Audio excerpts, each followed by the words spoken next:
آج ہم ایک بہت امپورٹنٹ اور انٹرسٹنگ ٹاپک پر بات کرنے والے ہیں، حدیث کے ارلی کلیکشن اور رائٹنگ کا سفر کے بارے میں۔ سوچئے اسلام کے شروعاتی دور میں لوگوں کے پاس نہ پرنٹنگ پریس تھی، نہ نوٹ بکس ایزیلی ملتے تھے، نہ انٹرنیٹ، نہ ریکارڈنگ ڈیوائسز، لیکن پھر بھی آج ہمارے پاس ہزاروں حدیثیں کیسے پہنچی؟ یہ سفر سیکریفائس، میموری، سنسیئرٹی اور علم کے جذبے کی ایک امیزنگ سٹوری ہے۔ السلام علیکم دوستو۔ جب اسلام کی شروعات ہوئی تو نبی پاک صلی اللہ علیہ وسلم صرف ایک ریلیجیس ٹیچر نہیں تھے، بلکہ ان کی زندگی ہی اسلام کا پریکٹیکل ماڈل تھی۔ ان کے ہر لفظ، ہر عمل، ہر ڈیسیژن کو صحابہ بہت غور سے دیکھتے تھے۔ ان کے لیے نبی پاک صلی اللہ علیہ وسلم اللہ اور دنیا کے بیچ ایک برج تھے، اس لیے نیچرلی صحابہ چاہتے تھے کہ ان کی باتیں اور ایکشن فیوچر جنریشنز تک پہنچے۔ اس وقت پیپر کا سسٹم نہیں تھا، پیپر مڈل ایسٹ میں بعد میں چائنا سے آیا تو صحابہ چھوٹے چھوٹے نوٹ بکس بناتے تھے جسے صحیفہ کہا جاتا تھا۔ یہ پیپیرس، لیدر یا پام لیفز پر لکھے جاتے تھے، لیکن یہ پبلک بکس نہیں تھیں، یہ پرسنل نوٹس ہوتے تھے جو ہر صحابی اپنے لیے بنایا کرتے تھے۔ کچھ مشہور صحابہ جن کے پاس صحیفہ تھی، ان میں ابو ہریرہ رضی اللہ عنہ، عبداللہ ابن عمرو، علی رضی اللہ عنہ اور جابر ابن عبداللہ شامل ہیں۔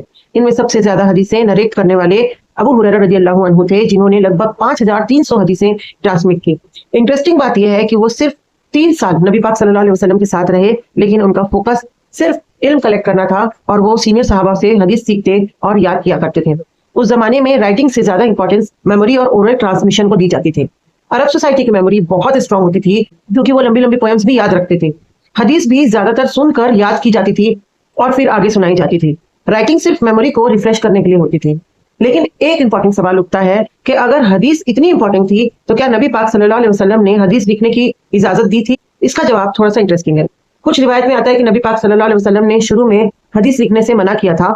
اس کا کارن یہ تھا کہ قرآن بھی اس وقت لکھا جا رہا تھا اور یہ ڈر تھا کہ کہیں قرآن اور حدیث مکس نہ ہو جائے۔ لیکن بعد میں جب قرآن سیکیور ہو گیا اور لوگوں کو فرق سمجھ آنے لگا تو حدیث لکھنے کی اجازت بھی دے دی گئی۔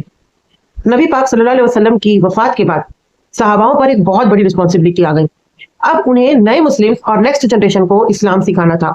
اس کے بعد ایک نئی جنریشن آئی جسے تابعین کہا جاتا ہے، یعنی وہ لوگ جنہوں نے صحاباؤں سے اسلام سیکھا۔ انہوں نے بھی حدیث کو یاد کیا، لکھا اور صحابہ کے صحیفہ کو پریزرو کیا۔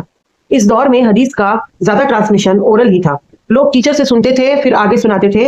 اگر کوئی صرف کتاب سے حدیث لیتا اور ٹیچر سے نہیں سنا ہوتا تو اسکالرز اس کو ویک سمجھتے تھے۔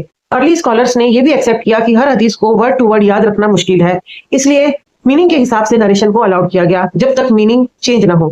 ٹائم کے ساتھ حدیث کلیکشن کا سسٹم ڈیولپ ہونے لگا۔ سب سے پہلا اسٹیج تھا صحیفہ، جو پرسنل نوٹس ہوا کرتے تھے۔